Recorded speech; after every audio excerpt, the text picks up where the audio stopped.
입니다. 최고의 날은 지금입니다 라는 제목으로 하나님의 말씀을 전하도록 하겠습니다. 우리 삶에 주어지는 순간순간 그 하루하루가 사실 최고의 순간입니다. 우리는 살다 보면 뭔가 강렬하고 뭔가 특별하고 뭔가 어마어마한 일들을 기대하고 소망하면서 그날을 꿈꾸면서 살아갑니다. 저는 고등학교 때부터 자취를 했기 때문에 빨리 결혼하는 것이 꿈이었습니다. 그래서 20대 초부터 결혼 예식 하는 그 장면을 상상했어요. 입장하고 많은 하객들이 축하해주고 그리고 행복한 결혼 생활을 꿈꿨습니다. 물론 지금도 행복하지만 결혼하는 그 순간이 정말 즐겁고 행복한 일이지만 지금 결혼 16년 차 된 저에게는 매일 하루하루를 나의 역할, 아빠의 역할, 남편의 역할로 그 역할을 잘 하면서 뭔가 특별한 날이 아니어도 그냥 반복되는 일이 있다 할지라도 그 안에서 삶의 의미를 찾고 살아가면서 사는 것이 더 중요한 일이 되었습니다. 여러분도 그럴 것입니다. 열심히 공부하면서 언젠가 내 첫 직장을 가져보는, 직장에 출근하는 날을 기대하고 공부하고 있는 청년도 있을 것입니다. 저처럼 아름다운 결혼회식, 우리 자매들 같은 경우는 아름다운 드레스를 입을 장면을 상상하면서 살아가는 자매들도 있을 거예요. 언젠가는 집을 장만하겠다, 언젠가는 차를 구입하겠다, 뭔가 내 일생에 큰 전환점이 되고 큰 기쁨이 한순간에 쏟아지는 그 순간을 기대하면서 살아갈 때가 우리가 참 많다는 것입니다. 그러나 이런 특별한 순간들, 그런 사건들도 너무 중요하지만 이런 순간들은 우리 인생의 긴 여정 속에서 단 1, 2%밖에 되지 않는다는 것을 우리는 또한 알고 있습니다. 늘 우리에게 주어진 시간은 지루할 것 같고 늘 반복되는 일상이 우리에게 날마다 주어진다는 것입니다. 가장 의미 있는 시간은 그래서 우리가 언젠가 도달해야 할 산 정상이 아니라 우리가 일상적으로 살아가는 삶 속에서 소중한 일을 찾고 소중한 의미를 부여해서 공부하고 일하고 소중한 만나는 사람들과 대화를 나누고 맛있는 식탁을 대하는 거, 그런 소소한 기쁨이 사실 우리가 살아가는 최고의 날인 것을 확인시켜 주는 것들입니다. 최고의 날은 지금이라는 것을 깨닫는 사람만이 우리에게 주어진 모든 시간 안에서 하나님의 뜻을 발견하고 그 하나님의 뜻을 이루며 살아가는 최고의 삶을 살아갈 수 있습니다. 여러분이 만약에 여러분이 몸이 있는 곳에 마음이 있지 않는 그런 일들이 반복된다면 여러분의 삶은 실망이 가득한 일들이 정말 많을 거예요. 오늘 여러분들이 지금 예배 장소에 있잖아요. 예배 공간 안에 있잖아요. 그런데 몸은 여기에 있는데 마음은 하나님께 향하지 않고 마음은 말씀 속에 있지 않고 마음은 다른 곳에 있다고 생각해 보십시오. 그리고 이러한 것이 늘 나의 삶 가운데 반복된다고 생각해 보십시오. 학교에 있으면 학교에 집중 못하고 직장에 있으면 직장에 집중 못하고 가정 안에서는 가족들과 대화하지 않는다고 생각해 보십시오. 실제로 하버드 대학교의 연구소에 있는 그 연구 결과에 의하면 보편적으로 세상의 모든 사람들의 47%가 몸이 있는 곳에 마음을 두지 않는다고 연구 결과를 내놓았습니다. 학교에 있으면 자신의 미래를 위해서 집중해서 공부하는 친구들이 별로 없다는 거예요. 어떻게 하면 놀아볼까? 어떻게 하면 쉽게 가는 방법이 내 인생에 없을까? 어떻게 하면 좀 돈을 많이 벌어볼까? 공부해야 되는데 돈 벌 생각을 먼저 한다는 거예요. 직장인들은 주식에 코인에 여러 가지 투자 생각에 오늘 내게 맡겨진 업무는 할 만큼만 하고 그렇게 나를 발전시키는 그런 일을 꾸준히 하는 청년들이 그리 많지 않습니다. 인구의 47%는 내게 지금 주어진 공간과 일과 공부와 만나는 사람에게 집중하지 못하고 다른 것을 생각합니다. 놀 때조차도 밀려있는 일이 있는데 이거 끝나면 엄청난 일이 기다리고 있을 텐데 스트레스 받는 거예요. 여러분의 삶은 어떻습니까? 여러분은 몇 프로나 여러분이 주어진 공간과 시간과 사람들과의 만남 속에서 여러분의 마음을 다해 그 마음을 쏟고 있습니까? 우리의 관심을 방해하는 것이 많은 것이 있지만 스마트폰이 있잖아요. 스마트폰은 아주 유용합니다. 그냥 이 순간에 세계의 모든 곳에, 모든 정보에, 모든 사람에게 다 연결시켜주는 최첨단 스마트 기기죠. 저도 그것을 통해서 일을 또 사역을 아주 빠르게 진행을 합니다. 그런데 평균적으로 이것도 연구 결과를 보니까 하루에 보통 일반적으로 스마트폰 만지는 횟수가 2617번이라는 거예요. 나도 모르게 스마트폰을 만지작 거리고 있는 게 2617번이라는 거예요. 이게 평균이지, 지나친 사람은 3000번, 4000번을 스마트폰 만지면서 내게 주어진 일에 집중하지 못하며 살아간다는 거예요. 그게 반복되면 우리는 우리의 삶이 실망 가득한 삶을 살아갈 수밖에 없습니다. 우리가 원하는 삶이 있는데 그 원하는 삶을 살지 못하게 하는 것이 지금 내가 살아가는 방식인 거라는 것을 우리가 알아야 돼요. 내가 기대하고 있고 소망하는 것이 있는데 그걸 살 수 없도록 하는 것은 주변의 환경도 아니고 주변의 방해도 아니고 지금 내가 살아가는 삶의 방식이라는 거예요. 삶의 선택이라는 거예요. 나의 삶의 방법 때문에 내가 진짜로 원하는 삶을 살지 못한다는 것입니다. 우리에게 주어진 삶을 정말 변화시키지 않으면, 정말 예수님이 원하시는 삶의 방식으로 변화시키지 않으면 이렇게 우리의 삶이 차갑지도 않고 뜨겁지도 않고 미지근한 삶의 연속이 될 수밖에 없습니다. 그렇게 우리는 예수님처럼 뭔가 현재의 삶을 최고의 삶으로 살 수 있는 방법이 없을까요? 내게 주어진 하루하루 순간순간 그 공간마다 정말 최고의 날이라고 여길 수 있을 만큼 그렇게 삶을 잘 살아낼 수 있는 방법은 없을까요? 우리 인생을 향한 하나님의 더 좋은 방법은 없을까요? 오늘 말씀을 통해서 그걸 나눠보기를 원합니다. 첫 번째는 인생의 계획에 하나님의 마음과 뜻을 매 순간 담을 수 있는 믿음의 청년이 되어야 한다는 것입니다. 우리는 흔히 13절과 같이 말하곤 합니다. 13절 말씀 함께 읽어볼까요? 들으라, 너희 중에 말하기를 오늘이나 내일이나 우리가 어떤 도시에 가서 거기서 1년을 머물며 장사하여 이익을 벌이라 하는 자들아. 세상에 이런 사람들이 많다는 거예요. 오늘이나 내일이나 내가 어떤 도시에 맘만 먹으면 이만큼의 돈을 벌 수 있어, 이만한 성과를, 이만한 성공을 이룰 수 있어 라고 그렇게 사는 사람들이 있다는 거예요. 우리가 세상 속에서 공부를 하고 돈을 벌고 어떤 계획을 세우는 것이 나쁘다는 문제가 아닙니다. 이것 자체를 문제 삼는 것은 아니에요. 그런데 우리의 인생에, 우리의 계획에 하나님이 제외되어 있다는 것이 문제인 것입니다. 내가 지금 하려고 하는 일들 가운데, 내가 지금 꿈꾸는 일들 가운데 하나님의 뜻은 완전히 벗어나 있다는 거예요. 하나님의 뜻을 포함하고 있지 못한다는 것입니다. 오직 세속적인 관점으로 어떻게 잘 살아볼까, 어떻게 나를 기쁘게 할까, 어떻게 잘 되는 길이 무엇일까라고 생각하며 그냥 자기 만족을 계속해서 증대시키는 삶을 살아갈 때에 우리는 13절과 같은 이런 사람이 되는 것입니다.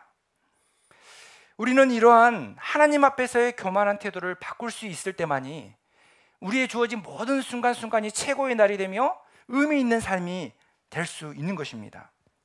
우리의 인생의 목표와 계획에 하나님을 제외시켜버리면 그러한 모든 것들은 결국 우리의 인생 가운데 실망을 안겨다 줄 수밖에 없습니다.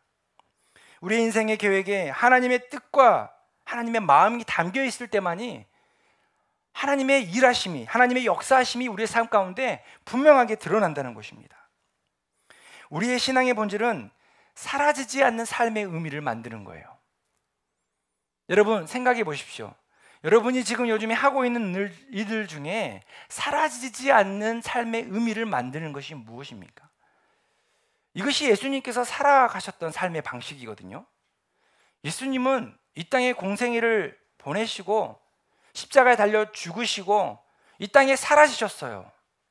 그런데 예수님이 사라진 이 땅에 예수님과 함께 삶을 살아냈던 사람들, 그 복음과 하나님의 나라에 대해서 배운 사람들은요, 예수님이 행하셨던 것만큼, 아니 그보다 더 큰 일들을 하면서 기독교 역사 2000년 역사 가운데 지금까지 흘러왔습니다.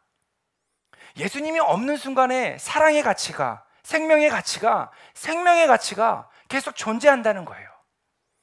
여러분이 가정 안에 있고 직장 안에 있고 학교 안에 있고 여러 공간 안에 있지만 여러분이 그 머무르는 공간뿐만 아니라 여러분이 사라지는 그 순간에도 여전히 사랑과 섬김과 생명의 가치가 남아있는 삶을 살고 있냐는 거예요. 그냥 한순간 떠나지면 잊혀지고 사라질 그런 잠시 잠깐의 만족을 위해서 살고 있는지, 아니면 예수님의 삶의 방식처럼 내가 떠나가도 내게 남겨진 가족, 남겨진 친구들, 남겨진 직장, 남겨진 친구 관계 안에서 이런 사랑과 생명과 섬김의 가치들이 계속 남아있냐는 거예요. 우리는 사라지지 않는 삶의 가치를 만드는 사람입니다. 그러한 사람이 바로 그리스도인의 삶인 것입니다.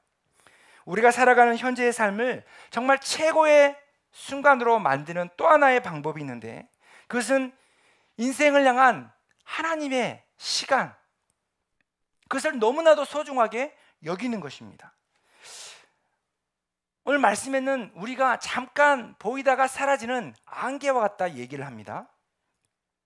14절 말씀 함께 읽어볼까요?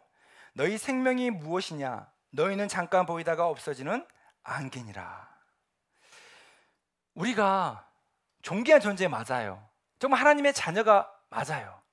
그럼에도 불구하고 우리는 하나님 앞에서 잠시 잠깐의 안개와 같은 인생을 산다는 것을 겸손하게 받아들이는 청년만이 전적으로 하나님을 의지할 수 있고 하나님을 바라볼 수 있고 그 말씀 안에서 인생의 정답을 찾아가려고 그러한 삶을 살아가게 됩니다.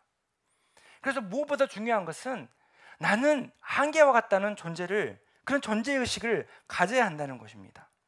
말씀과 기도 안에서 인생의 길을 찾고 그 안에서 하나님을 전적으로 의지하면서 삶을 살아갈 때 우리는 안개 속을 거닐더라도 안개가 거치고 난 뒤에 비치는 뜨거운 태양 아래에 있는 그 찬란한 빛을 보며 또한 살아갈 수 있는 존재가 되는 것입니다.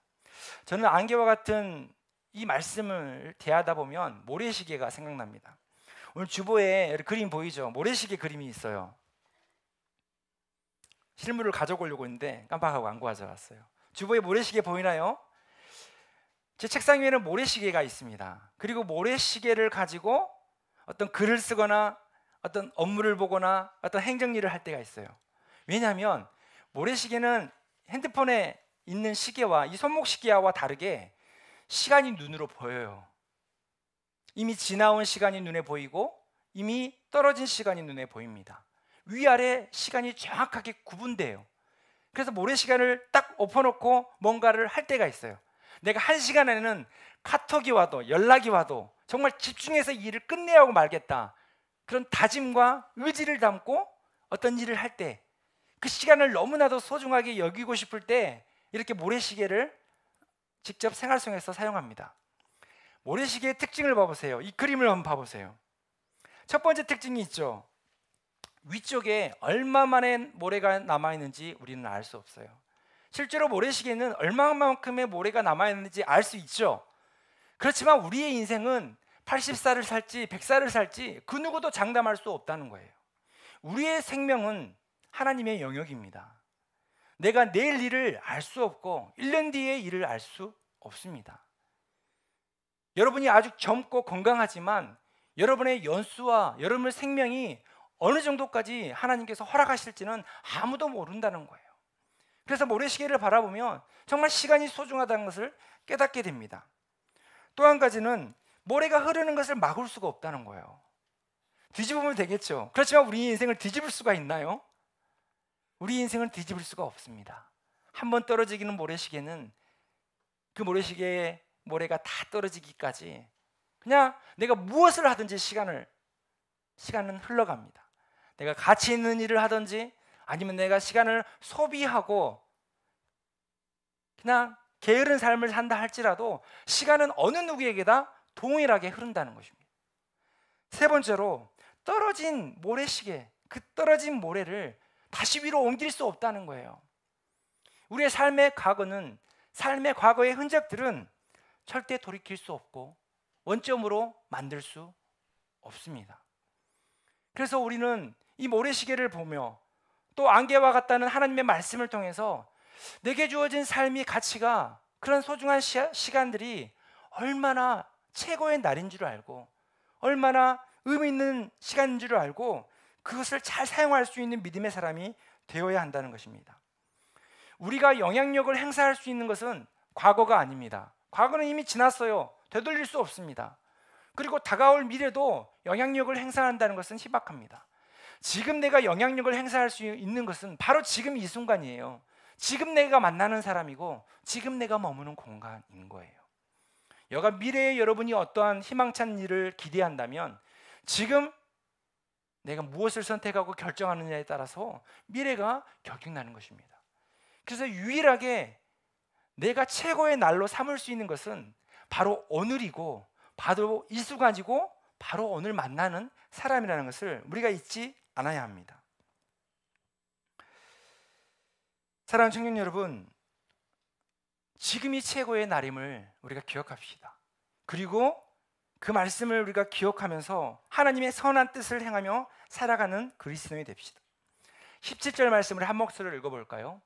그러므로 사람이 선을 행할 줄 알고도 행하지 아니하면 죄니라. 우리는 너무나 하나님의 선하심을 알고 어떻게 살아야 하는지 너무나 많은 것을 알고 있습니다. 그렇지만 그렇게 살아내는 예수님의 삶의 방식을 취하지는 않는 거예요. 예수님의 삶의 방법과는 거리가 멀어져 있는 것이죠.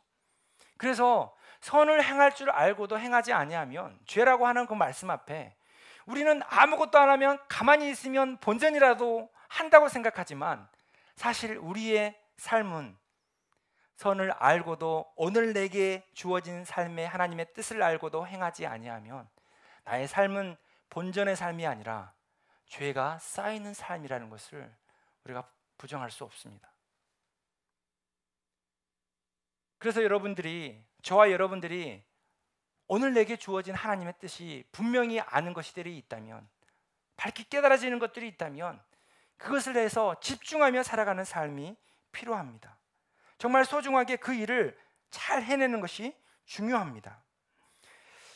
믿음의 사람들에게는요, 그리스도인들에게는 새로운 삶이 시작된 사람들입니다.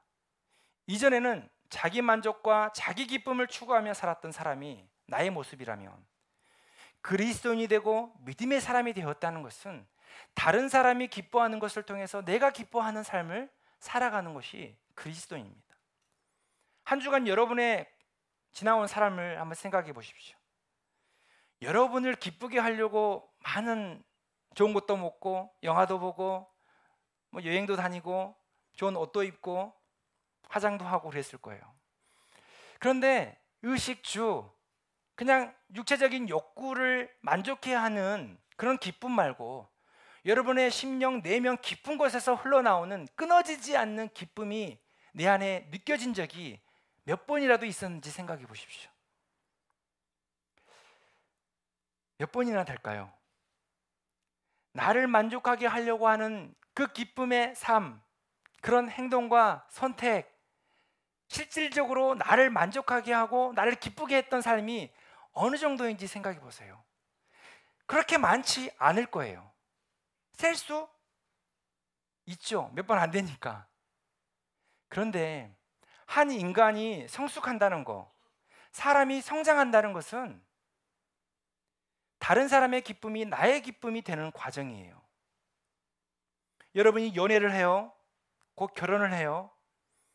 남자친구, 여자친구의 기쁨이 나의 기쁨이 되는 것을 경험해 보는 사람이 있을 거예요.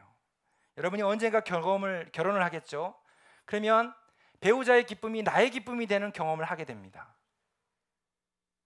가족이 생깁니다. 자녀를 낳습니다. 어린 자녀, 집안에서 아무것도 안 해요. 먹고 놀아요. 그렇지만 그 자녀의 존재만으로 그 자녀의 기쁨이 나의 기쁨이 되는 것을 경험하게 되는 것입니다. 인간의 성숙이라는 거, 사람의 성장이라는 것은 이제 나의 기쁨만 누리고 살았던 삶에서 다른 사람의 기쁨이 나의 기쁨이 되는 것이, 자꾸 그 지경이 확대되는 것이 인간의 성장이고 성숙이에요. 그리스도인의 삶도 마찬가지입니다.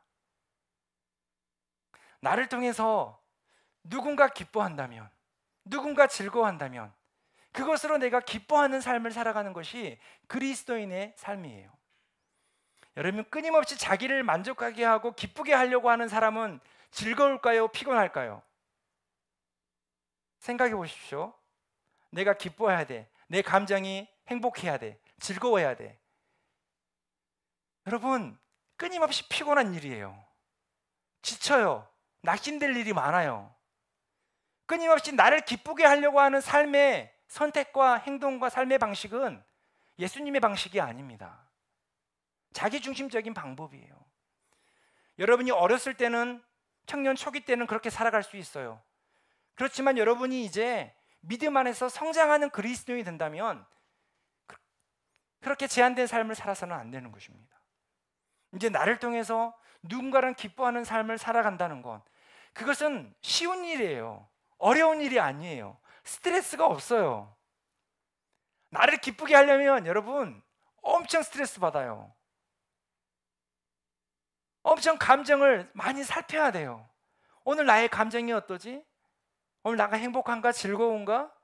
그거에 따라 낙심하기도 하고 즐거웠다기도 하고 감정 굴복이 하늘과 땅을 왔다 갔다 하게 되는 거예요. 그런데 여러분, 매일매일의 삶 속에서 그날이 최고인 것을 알고 그 삶 속에서 내가 만나는 사람을 기쁘게 하려고 그렇게 삶을 살아보세요. 이건 어렵지 않아요. 그 사람의 관심에 조금만 관심을 기울이면 되고, 그 사람의 원함을 조금만 맞춰주면 되고, 그 사람과 함께 조금만 마음문을 열고 대화하면 충분히 누구든지 기뻐하게 할 수 있습니다. 이건 매일매일 할 수 있는 거예요. 매일 나를 만족하게 하는 것은 매일 불가능합니다. 그렇지만 매일 누군가를 기쁘게 하는 일은 매 순간마다, 아니 1시간 단위로 여러분이 할 수 있을 거예요. 마음만 먹으면. 우리가 2주 뒤에 필리핀 선교를 갑니다. 빈민촌 아이들이, 사실 우리는 잘 먹지도 않는 한 끼에 2,000원 정도의 식사를, 급식을 제공받아요. 그 아이들이 그걸 너무나 맛있게 먹어요. 자기의 그릇을 담아서, 자기 그릇뿐만 아니라 우리 집에 엄마도 있어요. 우리 집에 언니도 있어요. 우리 집에 오빠도 있어요. 가족의 것까지 받아가요. 그릇이 없으면 검은 봉지에 그 음식을 받아갑니다. 여러분, 선교 현장에서 나는 아무것도 아닌데, 나는 안개와 같은 존재인데 나의 작은 섬김과 사랑을 통해서 누군가 기뻐하는 것을 느껴보면 그것이 바로 하나님이 원하시는 삶이라는 것을 알게 됩니다. 나의 인생을 통해서 누군가는 희망을 찾고 소망을 찾고 기뻐한다면 그것이 예수님의 삶의 방식이라는 거예요. 저와 여러분들이 이제 그 꿈을 향해 나아가기를 원합니다. 너무 자기 자신에게 함몰되어서 낙심하며 살아가지 마십시오.